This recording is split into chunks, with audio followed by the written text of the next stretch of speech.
Hi guys, welcome to Excel study point. So first of all बहुत important बात बताना चाह रही हूँ आपसे। क्वेश्चन भी है काइंड ऑफ कि अगर आपको मेरी लैंग्वेज को लेके कोई भी प्रॉब्लम हो रही है, ठीक है, आपको ऐसा लग रहा है कि मैं ज़्यादा इंग्लिश में ही बता रही हूँ, हिंदी में कुछ बता नहीं रही हूँ, तो आप प्लीज़ मुझे बता दीजिए। आप कमेंट सेक्शन में ज़रूर बताइएगा।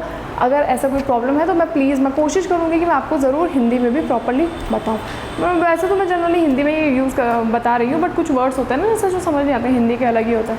आप मुझे बता सकते हैं, मैं आपको ज़रूर बताऊँगी। ओके, तो टाइम वेस्ट नहीं करते हैं।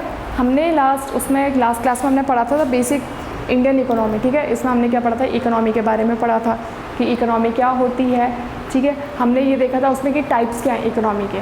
इकोनॉमी किस किस बेसिस में डिवाइडेड है, मतलब किस बेसिस के अकॉर्डिंग इकोनॉमी के टाइप्स डिफाइन हुए हैं, ठीक है। फर्स्ट हमने पढ़ा था जिसमें हमारा था capitalistic, socialistic and mixed economy. Second हमारा है on the basis of level of development, जहाँ से हम आज स्टार्ट करने वाले, तो हम स्टार्ट करें। हमारा क्या था कि नेक्स्ट हमारा जो था वो था types of economy on the basis of level of development. अब देखो उस दिन मैंने आपको बता ही दिया था कि लेवल ऑफ डेवलपमेंट में 3 टाइप्स के होते हैं। फर्स्ट आता है आपका डेवलप्ड इकोनॉमी, सेकंड आता है डेवलपिंग एंड थर्ड आता है आपका अंडर डेवलप्ड इकोनॉमी। ओके, सो आपको अगर मैं जनरली बताऊँ, डेवलपिंग एंड अंडर डेवलप्ड बहुत ईजी टर्म्स हैं, ठीक है।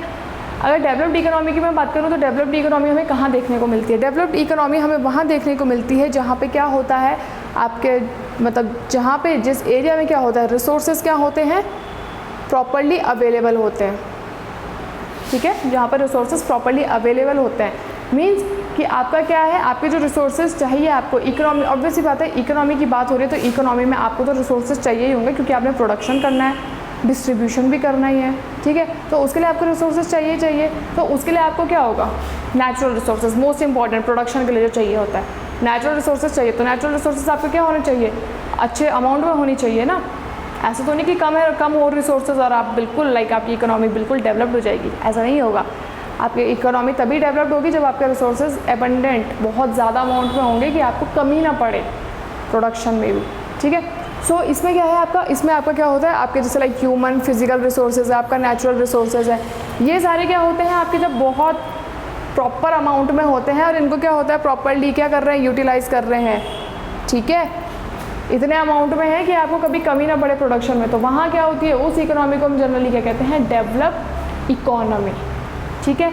अब इसमें दूसरी बात क्या है कि अब देखो, अगर मैं नेचुरल ह्यूमन रिसोर्सेज की बात करूँ तो उसमें क्या है कि देखो नेचुरल रिसोर्सेज इसलिए ज़रूरी है क्योंकि प्रोडक्शन करने के लिए आपको नेचर से ही ज़रूरत पड़ेगी हर आइटम की, ठीक है। हर प्रोडक्ट को बनाने के लिए आपको नेचुरल चीज़ें चाहिए ही होंगी।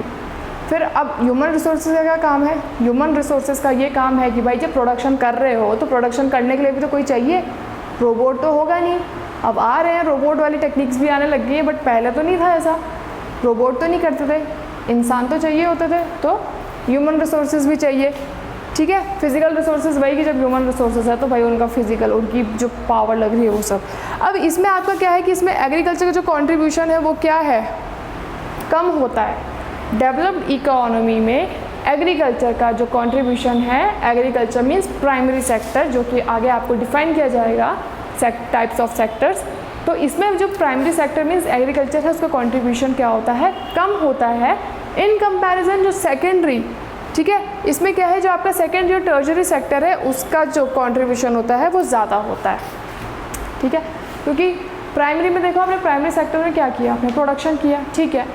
सेकेंडरी से आपने क्या किया, उसको और अच्छे से मॉडिफाइड करके प्रोड्यूस किया। टर्शरी में आपने क्या करा, सर्विस सेक्टर जिसे हम बोलते हैं, उसमें क्या होता है कि आपने सर्विसेज के थ्रू ट्रांसपोर्टेशन है, कम्युनिकेशन, इनके थ्रू क्या किया, उनको डिस्ट्रीब्यूट किया। तो इसलिए इनका ना सेकेंडरी और टर्शरी सेक्टर इसमें क्या होता है, उनका कंट्रीब्यूशन हाई होता है।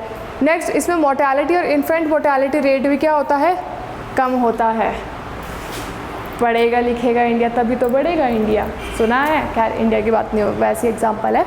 तो इसमें आपका क्या है कि आपका जो मोर्टेलिटी आप समझते होंगे मृत्यु दर, और इन्फेंट मोर्टेलिटी रेट की अगर मैं बात करूं तो शिशु मृत्यु दर, तो ये क्या होती है आपकी, बहुत कम होती है। कहाँ, जहाँ हमें डेवलप्ड इकोनॉमी देखने को मिलती है। फॉर एग्जांपल अगर मैं कंट्रीज़ की बात करूँ USA, जापान एक्सेट्रा, आप इतना तो कर ही सकते हैं, आपके लिए इतना तो होमवर्क मैं दूंगी ही कि आप और भी कंट्रीज़ फाइंड करें जहाँ पे क्या होती है आपको डेवलप्ड इकोनॉमी देखने को मिलती है, ठीक है। नेक्स्ट हमारे पास आता है डेवलपिंग इकोनॉमी। ओके, नेक्स्ट हमारे पास आता है डेवलपिंग इकोनॉमी। डेवलपिंग इकोनॉमी की मैं जनरली बात करूँ तो ये वो इकोनॉमी होती है जहाँ पे रिसोर्सेज क्या होते हैं, लिमिटेड अमाउंट में, पर्याप्त भी नहीं बोल सकते हैं, एक लिमिटेड, मतलब किसी चीज़ की लिमिट होती है ना एक हद तक, तो ये बहुत ही कम अमाउंट में ही होते हैं, कम अमाउंट में ही हम इसको एक्सप्लेन कर सकते हैं। यहाँ पे आपके रिसोर्सेज क्या होते हैं, कम होते हैं, इसीलिए क्या ये डेवलपिंग है, डेवलप कर रही है, अभी डेवलप्ड हुई नहीं है, डेवलपिंग में है, इसीलिए तो यहाँ पे ऐसा सीन चल रहा है। ठीक है, इसमें क्या है, आपके रिसोर्सेज एक आपका नेचुरल, ह्यूमन, फिजिकल है, ये क्या है, लेस क्वांटिटी में अवेलेबल है। हाँ, बट इसमें एक चीज़ है, इसमें एग्रीकल्चर का कॉन्ट्रीब्यूशन क्या होता है, मोर।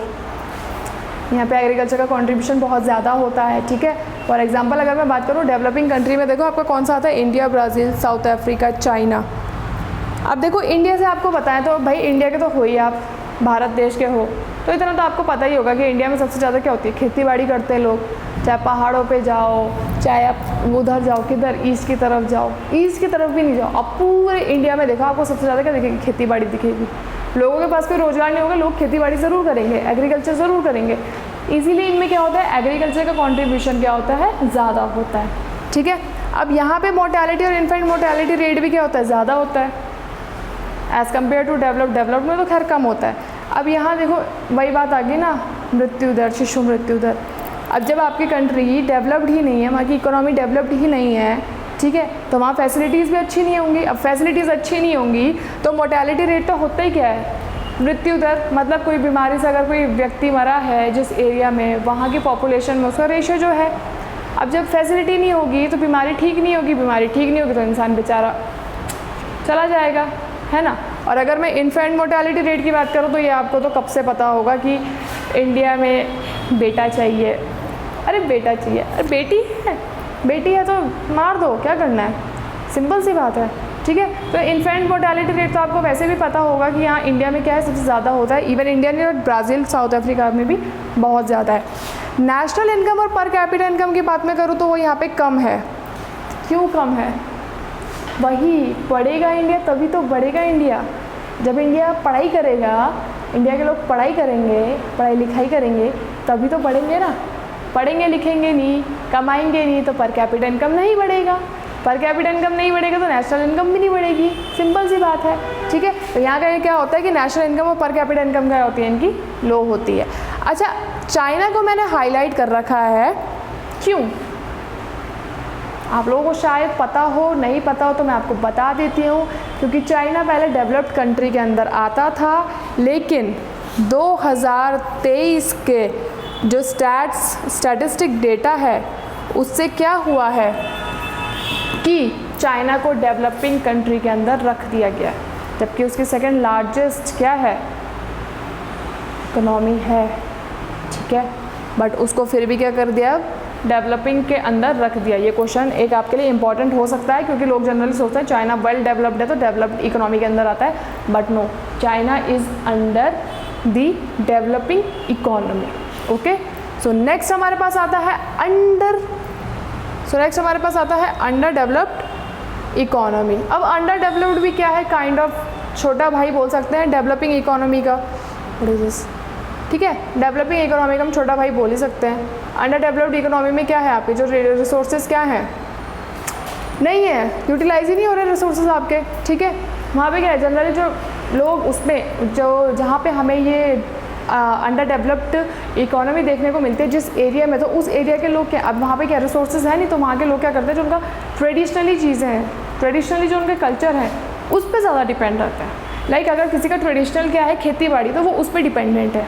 ठीक है, किसी का अगर ट्रेडिशनल काम क्या है कि वो लाइक कुछ चीज़ें बना रहे हैं, लाइक दरी बना रहे हैं, मटके बना रहे हैं, बर्तन बना रहे हैं, तो वो उस चीज़ पे डिपेंडेंट है, सिंपल इन टर्म। ठीक है, द कंट्री और the state falls to meet the necessary standard while the living of major section of a population.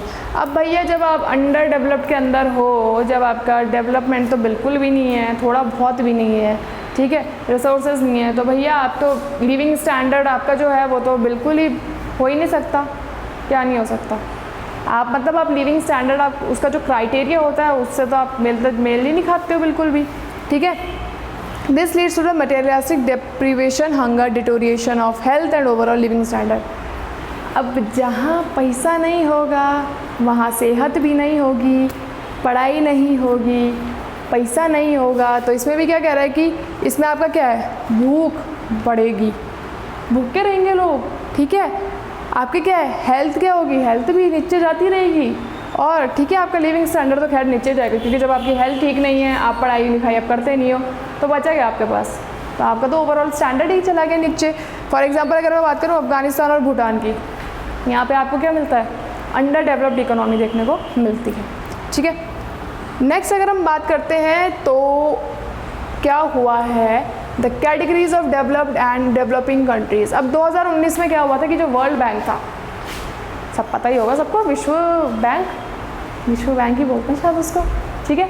तो जो 2019 में वर्ल्ड बैंक ने क्या किया था, जो ये था ना टाइटल कि डेवलप्ड कंट्री है, डेवलपिंग कंट्री है, अंडर डेवलप्ड कंट्री, इस टाइटल को हटा दिया। इस टाइटल की जगह उन्होंने क्या करी, 4 कैटेगरीज डिफाइन करी, low income economy, lower middle income economy, upper middle income economy and high income economy.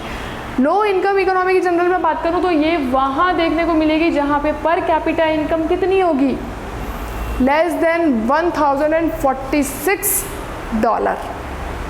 जिस एरिया, जिस देश की क्या होगी per capita income, per capita income मतलब एक, अगर हम पर इंसान इंडिविजुअल की अगर हम एवरेज सैलरी देखें जो उससे हम क्या करते हैं, पर कैपिटा इनकम कैलकुलेट करते हैं।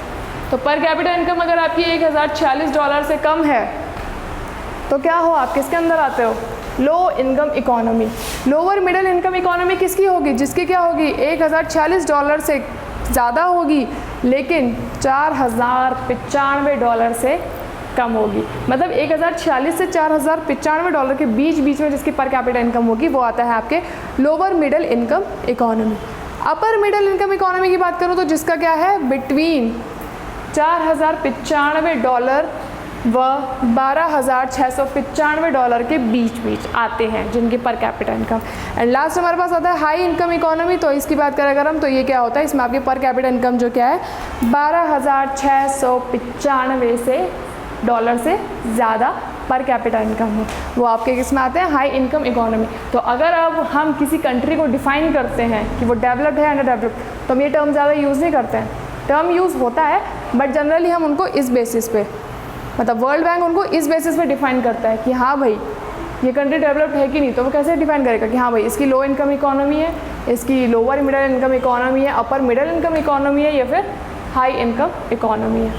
सो ओके, सो नेक्स्ट अगर हम बात करते हैं, नेक्स्ट आता है इसमें लास्ट जो हमने बेसिस पढ़ा था, types of economy on the basis of organisation, जिसमें था आपका organised and unorganised sector. Organised and unorganised sector की अगर मैं बात करूं, सेक्टर भी नहीं, इकोनॉमी की अगर मैं बात करूं, तो वो आपका क्या होता है, आपको पता है ऑर्गेनाइज्ड मतलब सिस्टमैटिक, सही ढंग से एक प्रॉपर फंक्शनिंग उसमें, ठीक है, सही तरीके से जो काम कर रहा है। अनऑर्गेनाइज की अगर मैं बात करूँ तो ये क्या है, कोई प्रॉपर कोई मतलब नहीं है, लाइक बोलते हैं ना कि अरे कैसा काम कर रहे हो आप, कोई सिस्टमैटिक ही नहीं है उसमें, कोई एक प्रॉपर, एक बोलते हैं ना एक फंक्शन, एक इस तमीज़ से हर चीज़ होनी चाहिए इसके अकॉर्डिंग, वैसा नहीं होता है, ठीक है। अब ज़्यादा वैसी लैंग्वेज तो यूज़ नहीं कर सकती हूँ। सो हमारे पास हम इसको डिफाइन करेंगे ऑर्गेनाइज्ड एंड अनऑर्गेनाइज्ड इकोनॉमी के बीच का डिफरेंस। तो मैं आपको बताती हूँ कि ऑर्गेनाइज्ड में आपका क्या होता है, term of employment is regular. Organise देखो भैया, जब अगर सिस्टमैटिक काम कर रहा है तो ऑब्वियस सी बात है ना कि उसमें एम्प्लॉयमेंट भी आपका क्या होगा, सिस्टमैटिक, आई मीन रेगुलर होगा।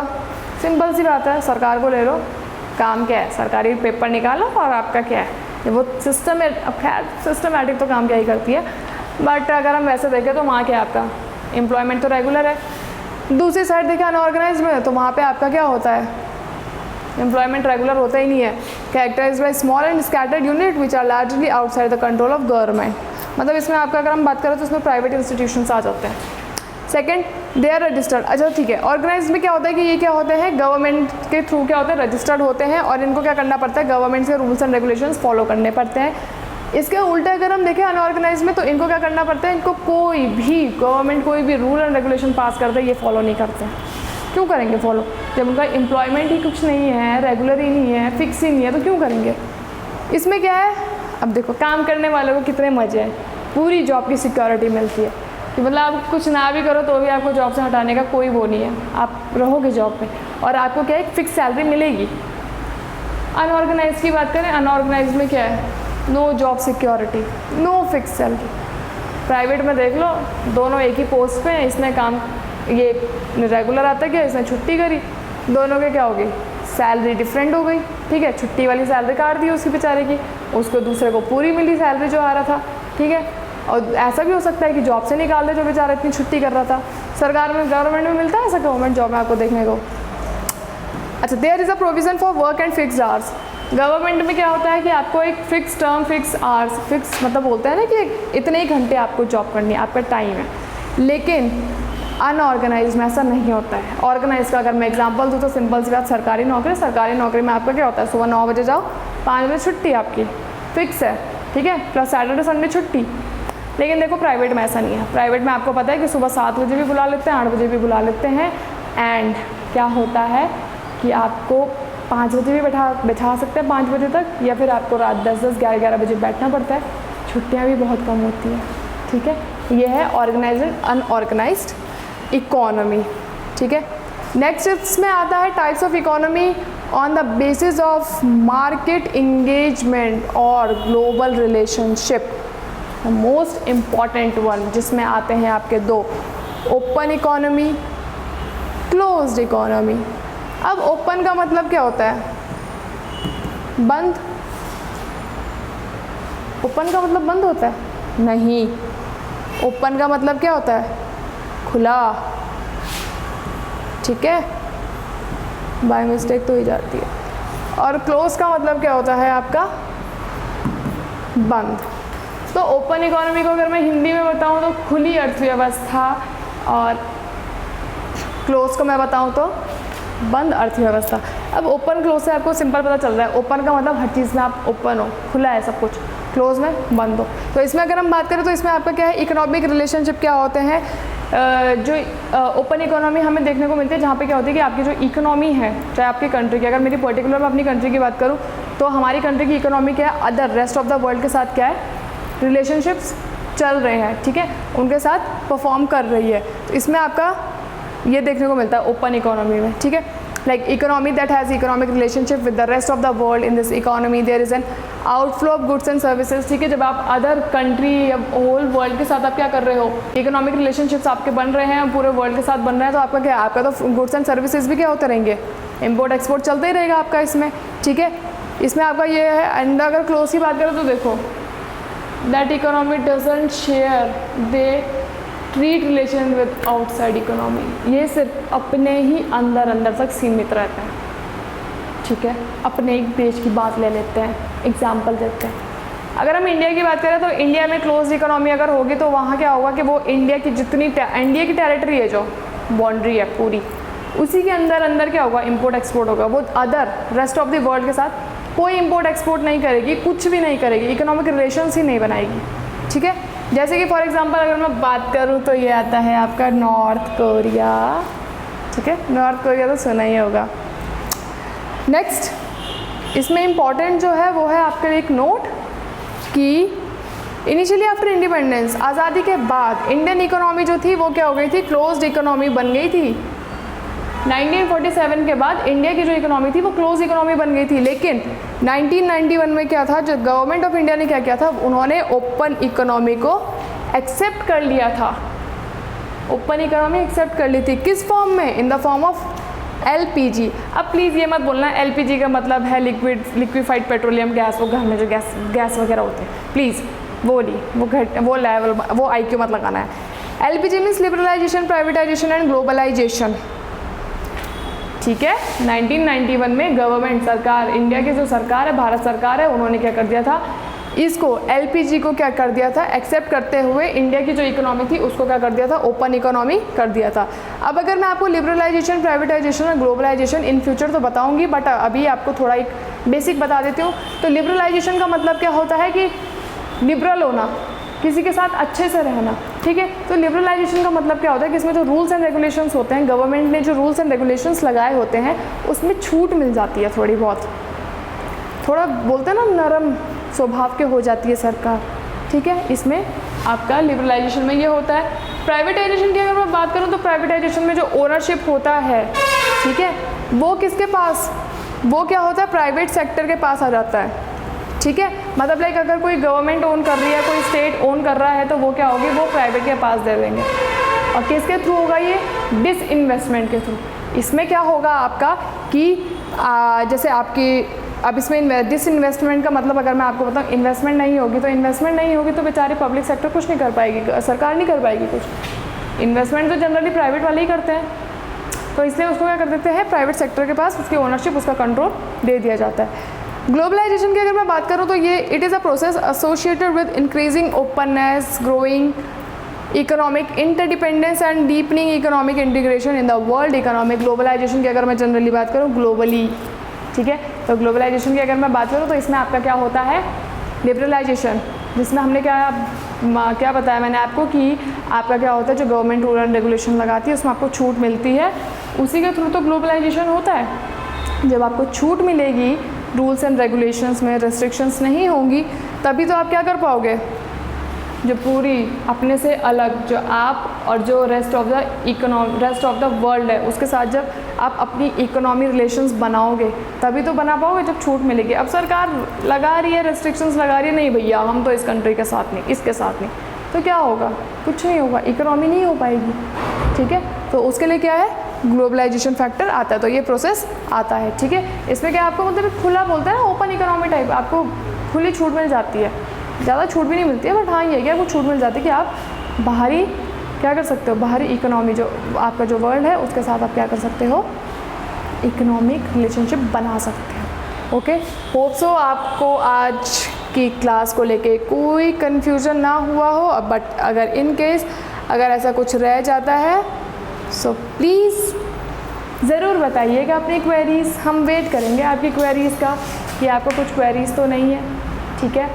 बाकी मिलते हैं नेक्स्ट क्लास में, और आपको अच्छी लगे वीडियो तो लाइक शेयर सब्सक्राइब ज़रूर कीजिएगा एंड पढ़ाई ज़रूर कीजिएगा, यही बोलूँगी आपको, पढ़ते रहो, पढ़ेगा इंडिया तभी तो बढ़ेगा इंडिया, तभी तो बदलेगा इंडिया। Thank you.